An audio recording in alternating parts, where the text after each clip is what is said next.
Hello, everyone. Thank you for joining us on this episode of the podcast. Me and Kieran tonight are going to be looking at the emerging breakout or the newly announced Breakout T20 League in the Caribbean islands. What was your initial thoughts really with when this was announced? I think it's a good initiative. I don't necessarily subscribe to, I guess, it being an under 30 tournament or whatever it is. Yeah, yeah, yeah, But um, I think that there was a need for a Caribbean T20 to be resuscitated. yeah.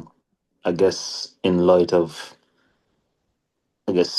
Cricket West Indies having to have permission from CPL, having sold the rights for 50 years, which is absolutely Ridiculous. farcical. Yeah, yeah, yeah. Um, I think this may have probably been some of the stipulations that CPL have put in place to, I guess, sort of counter um, a Caribbean T20 Yeah. revival that will sort of compete or maybe take over more from a CPL. So I guess it's basically what they've been allowed to do. But Yeah. I think it's definitely needed.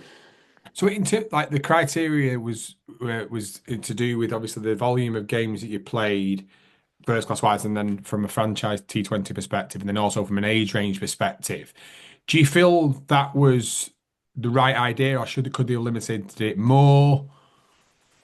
I don't think that they should have had those restrictions because even let's say our younger players that would have played more than whatever I think it was like 40 games or whatever 40, it yeah, was. yeah, But even our younger players, 40 games isn't a great set of experience. You know, you're still yeah, learning, and we're talking about. I'd love to have seen our younger T20 players. Off the top of my head, you think of like Matthew Fords, the yeah, Dominic Drakes, these types of guys participating in this as well, because the more exposure you give them, the more opportunities they get, then obviously the quicker they will develop. And so yeah, uh, yeah, ultimately, I would have liked to see those guys participate as well, because again, that would make it a higher standard of cricket. And with that, that will allow for the competition or I guess, the cream of the yeah, crop to rise to the top as opposed to guys that are probably definitely not as ready for this level of competition, having sort of that opportunity. So yeah. there are a few changes that I would have made. That's definitely one. Um, the the selection. I know that's we spoke about the criteria. Who's do you know who's in actually charge of actually selecting the squads? Um, I would assume it's the selectors for the regional franchises Right. that would be selecting these teams, because I'm not sure if there's a tie-in with the CPL franchises for the respective Yeah. territories, Yeah. how that would sort of work, what sort of input they would have. But I would assume the regional territorial boards, along with those selectors, would be the ones selecting those teams. And from your experience and you're looking at the announcement of the Leeward Islands sort of squad, what did you make of that group of players? So I sent you a list of players. Can you read that list of Yeah, players out for me first before yeah. I Can, do that? can we get a if I mispronounce anybody's names, No, I'll sort that I out. do apologize. The previous episode, I still Yeah, yeah. So the names that you sent me were Kadeem Henry, Ishan Warner, Isan Warner, Tyrone yeah. Williams, Carlon Tuckett, Justin Ab Amadan, Abmodan, yeah. Akadith Nanto Willett, Akiadanto Willett, yeah, Onaji, Onaje Amri, yeah. yeah, and then Jadil Richardson, Jadel Dimitri, Richardson. yeah, Dimitri. This is not going to plan. This isn't me announcing these. Dimitri Adams, Shamiko Landeford, and Benta. I don't know if That I can't remember his first name. He's a young Benter from yeah, and Antigua. then Kelvin Pittman, Joshua Grant, and Zawandi White. So And Shelton Forbes as well. yeah, yes, as well, yeah. So So you named 2, 4, 6, 8, 10, 12, 15 players there. okay. So I specifically named these players because obviously I'm going to be more knowledgeable course, yeah. for want of a better word, of the Leeward Islands players than of other territories. There are players here and there that on in other territories, but Yeah.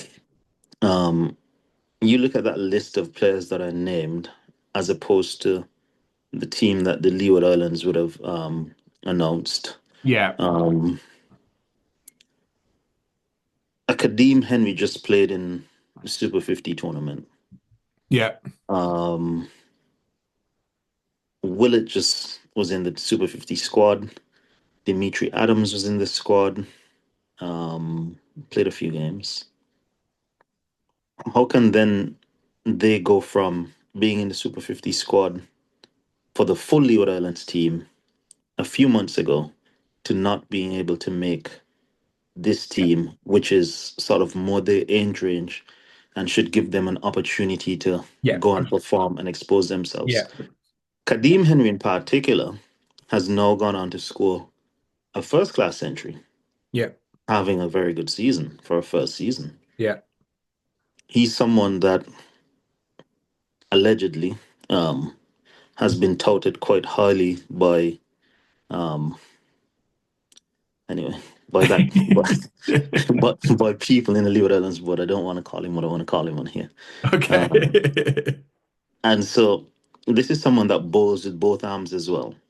So if you have someone that bowls with both arms and is an opening batsman, isn't that sort of what you want to put across on display for the available talent that you have?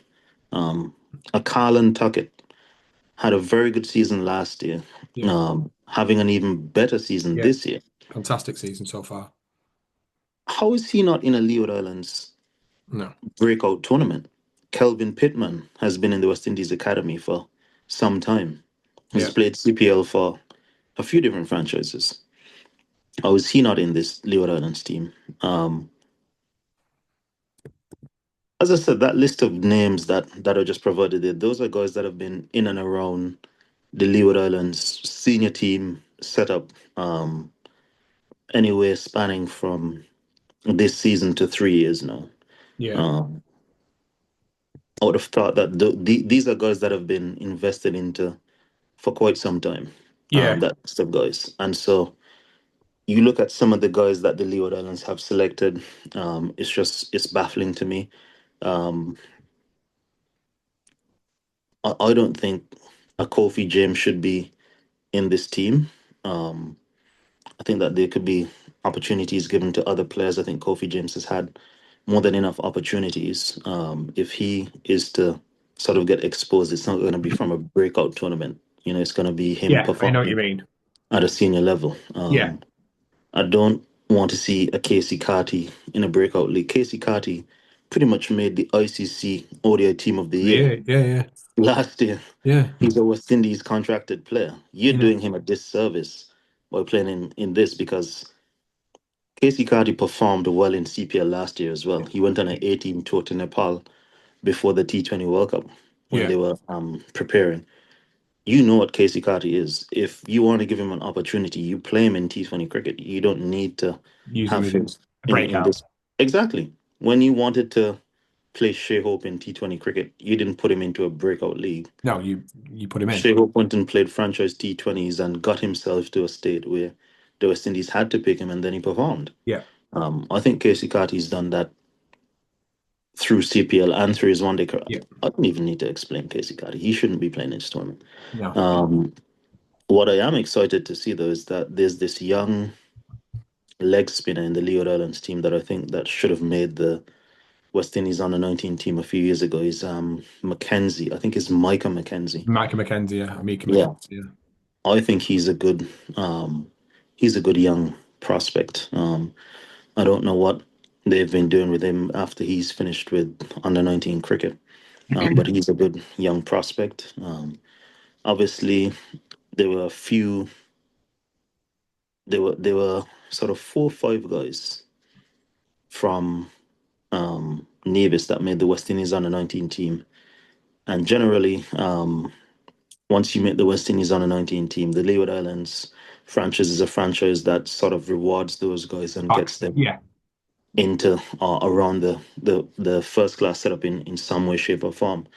But it seems as though Nevis is no longer a part of the Leeward Islands. Yeah.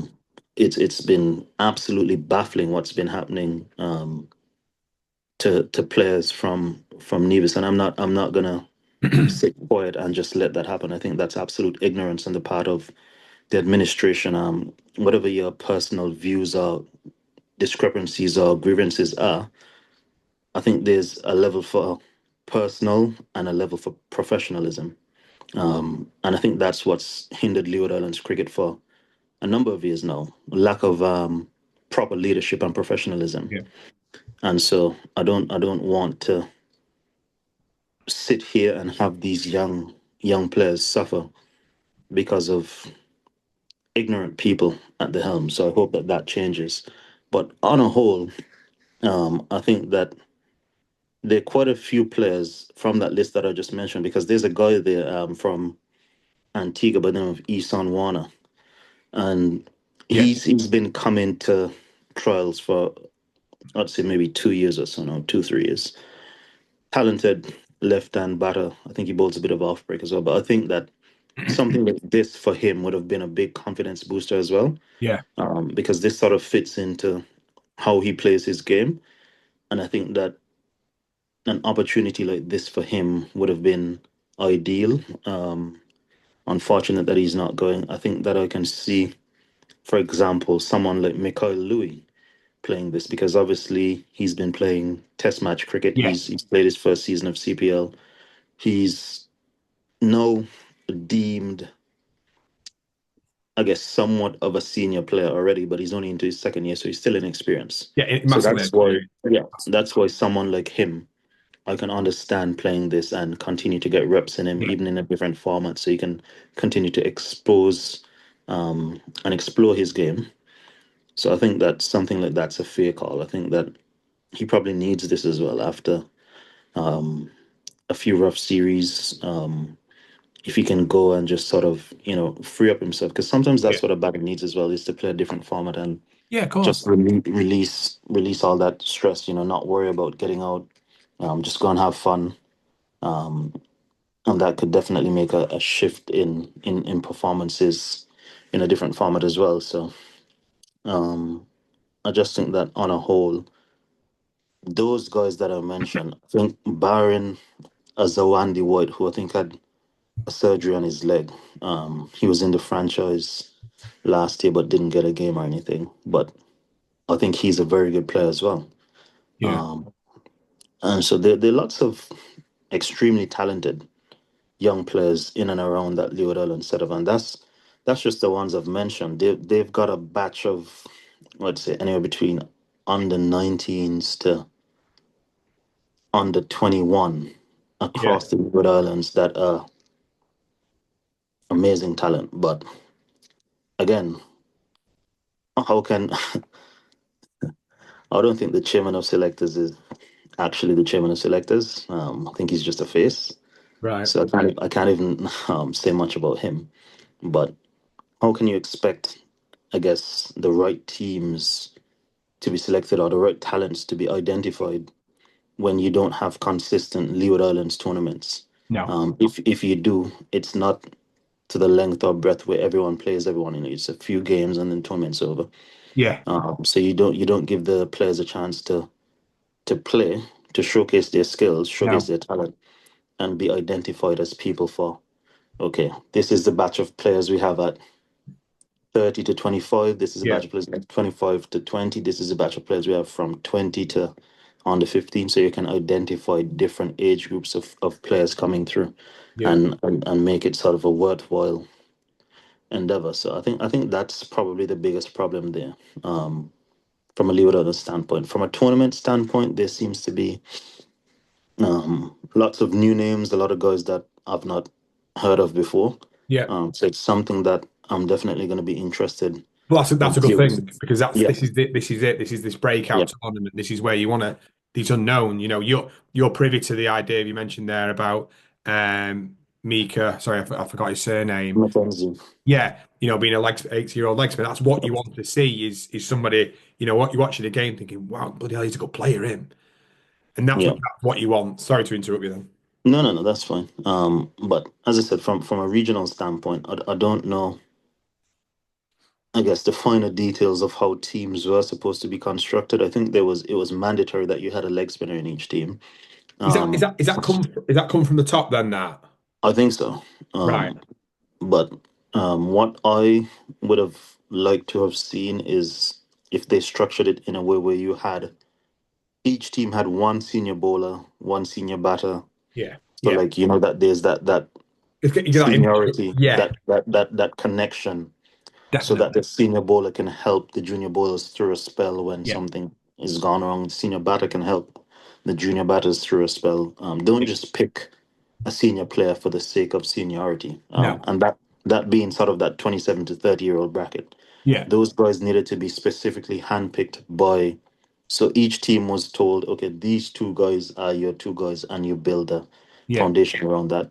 Obviously, if they said they wanted a leg spinner, I think it would have been good if you had a left arm seamer as well, Well, I was just going to say that mandatory there's across other things squads. that you look at of these Yeah, successful T20 yep, blueprints, yep, like the mystery spinner as well, or leg yep. spinner. Then you've got your left armer.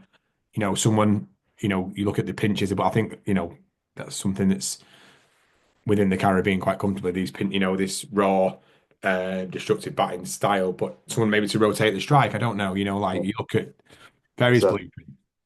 Because I mean, you can literally walk down any street in the Caribbean and find someone that can be a power hitter for your Yeah, team. yeah, it's I just don't what's think that there. I don't think we're short of that. I No. think it would have been good if we could have if we can identify a few more fast bowlers. That would be very useful. I don't think that there's ever too much fast bowlers, and if we can identify, um, as you said, some more leg spinners, that was mandatory. I think it'd be good if we can identify some more opening batters. Yep. Because I think right now, pole position will sort of be Brandon King and Evan Lewis. This year.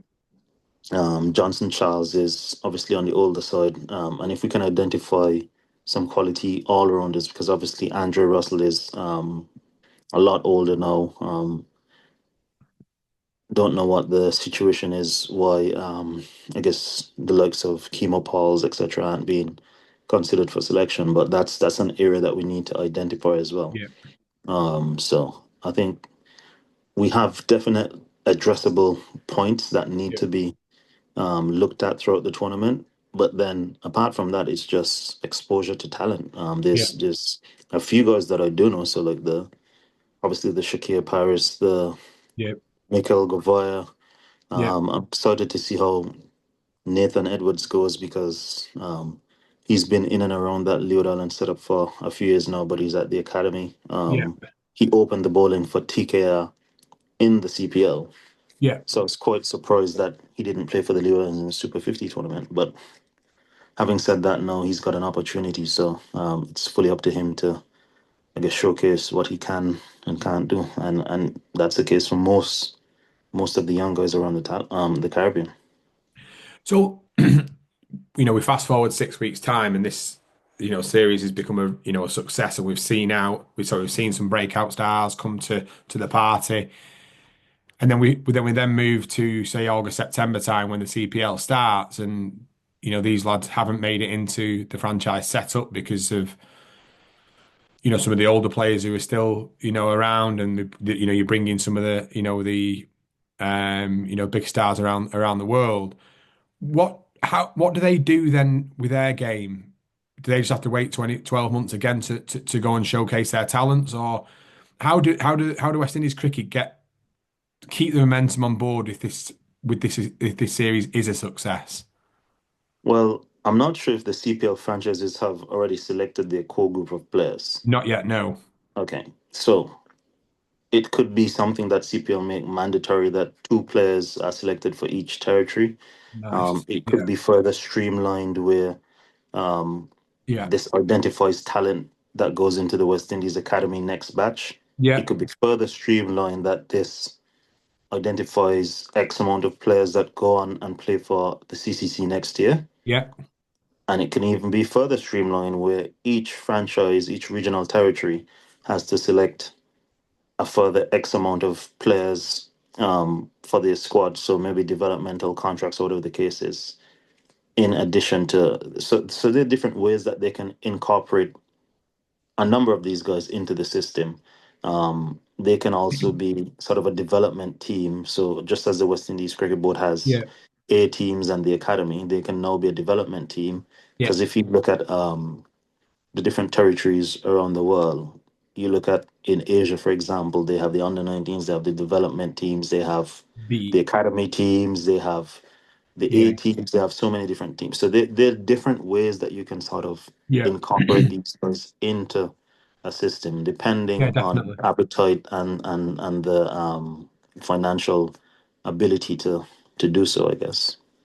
Yeah, you mentioned there that that's where this key bit about infrastructure plays a massive part. It's okay bringing in this breakout, but then it's the plan moving forward. And you mentioned there about emerging 11s and this squad, and you look at what the benefit that they do with the Asia Cup when they have the Pakistan and the Sri Lankan groups and the Indian. That is a real benefit to that group of 15 or 16 players. I was trying to sort of go back a little bit, and I respect you massively for speaking out about the issue with picking some of the lads from Nevis. Do you think that some of the islands, could be going in, or some of the regional sides should be saying, look, we want two teams. We believe we've got the opportunity to put in two separate teams, or I don't know, because that group of players that you read out there, and this is obviously coming from your knowledge, that would hold its own as a side, say. So, and these lads are missing out. So how do you stop lads from missing out? People are always going to miss out. But Yeah, that's what I said. They should have had some sort of tournament or matches or whatever the case is for um, I guess some of these guys to have a better opportunity to be selected for yeah, this. You can't just blindly go and pick in the dark, because as I said, all of these names that I mentioned have been in and around the Leeward Islands setup for quite a number of years. For example, yeah, as I said, Kadeem Henry, the guy that's opening yeah, and batting for the Leewards currently, is not in. He's 24 years old. Why is he not in that? yeah, You have that young guy, Shelton Forbes, played the first game of the season this year, scored a half century in debut. Senior guys comes back, he's got to sit. He's yeah, averaging 40 something after one game, but he's got to sit. Why don't you give him an opportunity in this? You've yeah, gone and put completely new players when you've already started to invest into another 15 names that I've just mentioned there. yeah, Um, so we talk about depth rosters. The Leo Islands has a lot of talent, but you've already identified your first batch of who's next. yeah, So you don't skip that and go to your second, third batch of who's next, and then you sort of start confusing the process. Because if I've played a handful of games and I've done well, but then you just go to a next set of players, where does that leave? How can you tell me at 18 to 27 or 30, whatever the case is, I'm not a T20 player yeah, when I've not had the opportunity to play? How can you brand somebody as that yeah, at that age? You yeah. can't. You have to give them the opportunity and see, because that's the point of the tournament. You don't know what somebody's capable of until they are given the opportunity. And I'm assuming as Um, well that there'll be players in this situation from Trinidad and Tobago are probably thinking the same about the likes of Joshua Da Silva and Amir Django playing in that as well. They're not breakout stars, they could go and light that tournament up, but nobody's going to be. It's not a breakout. These are lots of international cricketers. there's absolutely no one that's going to be surprised if those two guys go and do well against guys that are pretty much under their level. No. There's no benefit of them playing in this tournament. But I've just also remembered there are two new CPL teams coming into CPL next season as well, What's in 26 or this or 2025? as in 26. Right. Okay. So that is another opportunity for Yeah. these young guys now to stake a claim, because you're gonna need, what's that, 30 new 30 players, cricketers really. Yeah. Yeah. Well, at a minimum. yeah. You're gonna need 30 new cricketers. So that's probably, let's say, 24 cricketers from the Caribbean that will have an opportunity to play franchise cricket from next year that didn't have it Yeah, this year. So this is an opportunity for them to go and shine, whether they get into a CPL team this year or not. That gives them a marketing ability to go and say to the new franchise owners, look, I've done this last year, and they'll yeah, probably have a definitely. tournament again next year, so Yeah, of course. they can stake a claim. So there are different ways and many benefits for these young guys, but it's just for them to be, I guess, incorporated into the various systems. Yeah. What would what would your key measure to be in terms of it being classed as a success? Purely on talent identification, I don't really care who wins this No. or not. There's no great benefit to whoever wins this or who doesn't win this. I don't even know if they're Yeah. getting match fees or whatever the case is. So there's no great benefit for whoever wins this competition. But if you're able to identify talent, because I think what's happening as well, you look at the CPL. The CPL has become, in my opinion, watered down, with a lot of the big stars getting older, retired, the Yeah. Chris Gales, the Dwayne Bravos, the Pollards not being what he used to be, etc., the Marlon Samuels out of cricket, all these people. And so you need to be able to have some talent that can be a draw card for your tournament. Because Yeah. let's not forget that CPL is now running concurrently with, I think it's MLC. Yeah. And the MLC have now basically had a cross partnership with the 100. The 100 crosses over it as well. Yeah. So the 100 is played just before MLC and the CPL. MLC and the 100 have got direct ties and input from the IPL. So we have to understand the quality of players that they're going to have accessible to them, the Yeah. marketing, the know-how, the nous, etc. First So pick. the CPL needs to revive itself, or it's going to be a tournament that becomes a second grade tournament from what it has been over the years. And so I think it's very important that West Indies Cricket Board takes these factors into consideration and Yeah. develops not only T20 cricket but the cricket on a whole, because Yeah. it could go very badly very quickly in the next few years. Yeah. think I think you mentioned there about how you review it for the. I think I'd just love to see some new names come out of it, and I think that'd be really really exciting. The whether it be like a brilliant leg spinner or a left arm quick, which is obviously something that's needed a lot of people like the idea of that in the T20 format. So I'm really hoping that it is a success and we can see some opportunities come about from some of these names as well, because it also gives them a great opportunity to go and stake a claim. I'm not saying they're going to go and get picked up in the the Big Bash and the IPLs, but there's plenty of franchise tournaments, as we spoke about plenty of times before, that they might just give them that extra opportunity from a revenue stream as well to go and develop their game and also then go and make some financial, make some money themselves.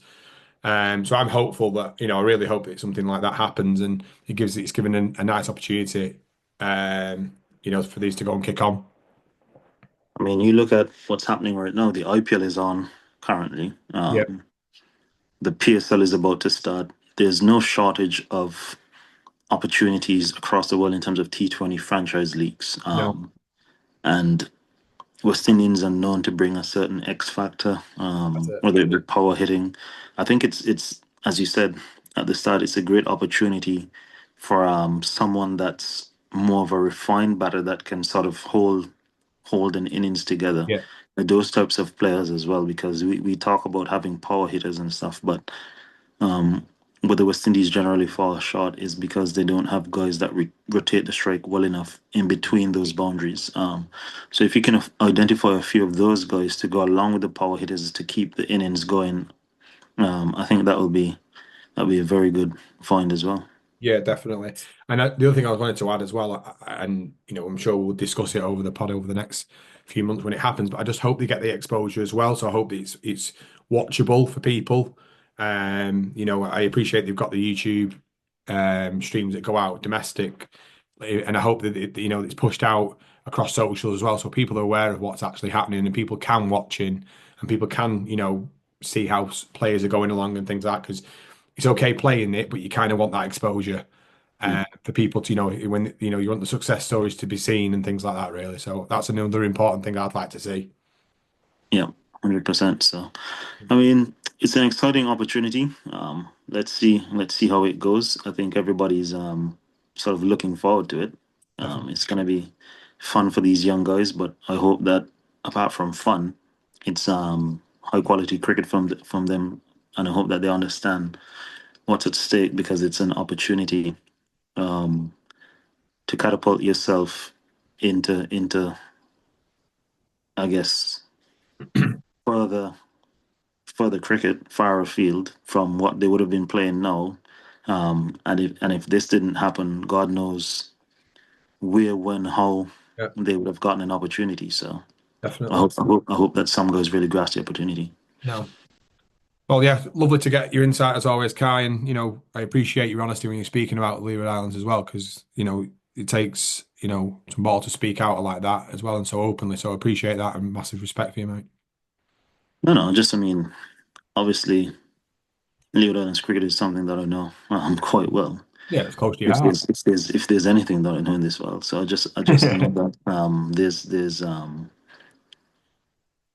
a lot of things happening in the background that have nothing to do with cricket and team selections, more so politics and appeasing, I guess, different stakeholders to keep certain positions. But if you keep the main thing, everything else sorts itself out. So hopefully that can sort of, I guess, start happening. Definitely. Definitely. Well, thank you very much anyway. Good to catch up. Lovely catching. Yes.